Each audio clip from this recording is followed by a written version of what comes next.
Jones will replace Rennie effective as of the 29th of January. Are you serious?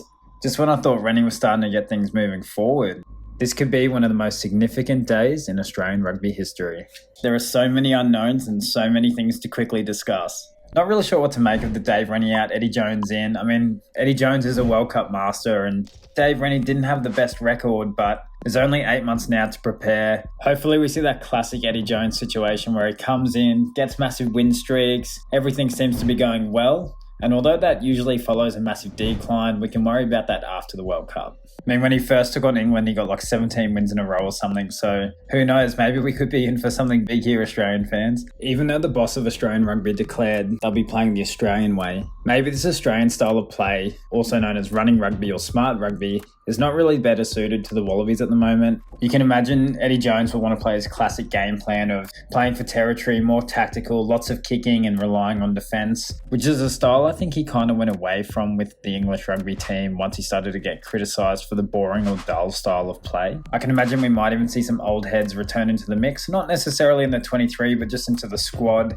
Tavita Kurandrani is one that springs to the front of my mind. Alternatively, we could see Eddie Jones turn to a crash and bash style of rugby, which would kind of suit all the players that we have available at the moment. The 2019 Springboks were a pretty big physical pack, and I think Eddie Jones could replicate something similar to this with the current Wallabies squad. Who knows what this means for Quade Cooper and who's going to be the fly half. I can imagine Rugby Australia is going to start throwing the book at Rugby League players, whether that's immediately or leading to the 2027 Rugby World Cup. Eddie Jones is a massive fan of the NRL, as we know. But what I do love, what I absolutely love about this decision is that if we make it through the quarterfinals, we could end up versing England, which adds so much drama to this situation. And strangely enough, when the new coach comes in, you get a few scalpels off the bat. Who knows, it could be an absolute masterstroke, this one, or it'll just end in absolute tears. We all saw the news earlier in the week with the arm wrestle that was happening. Dave Rennie wanting to be signed till 2027 and pretty much gave Rugby Australia the ultimatum, back me or sack me. Eddie Jones was happy to sign on immediately, and I think that's what's won out. I mean, the bookies are actually calling this a good decision. On Sportsbet, they've moved from $15 down to $10 just with that announcement. And the bookies aren't always wrong, so it could be a good sign. I will say, though, if there's one person who can address all the issues with Australian rugby at the moment and the Wallabies, it's Eddie Jones. He knows the system, he knows the challenges, and he's got a brilliant rugby brain. And he clearly sees opportunity to make change in what is a struggling rugby nation at the moment. Looking for some positives, I do think Eddie's probably the guy who's going to tell Rugby Australia to shove the ghetto law out the window and let me pick the players I want. And I just thought of another big benefit. He'll be the person that brings the media hype back to Australian rugby. I mean, Dave Rennie was a quiet, humble character. Then you've got Eddie Jones, who loves to chirp, loves to make a joke.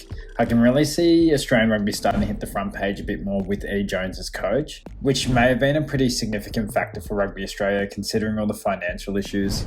You can't deny, though, this decision's really split the rugby community. There's so many people welcoming Eddie back and so many people calling Rugby Australia absolute tards. The future of Australian rugby really depends on this next 4 years. I said in my last video, the biggest challenge for Dave Rennie in 2023 was to improve the team with the worst discipline in world rugby. Now, Eddie Jones under England didn't exactly have the best record for giving away penalties either.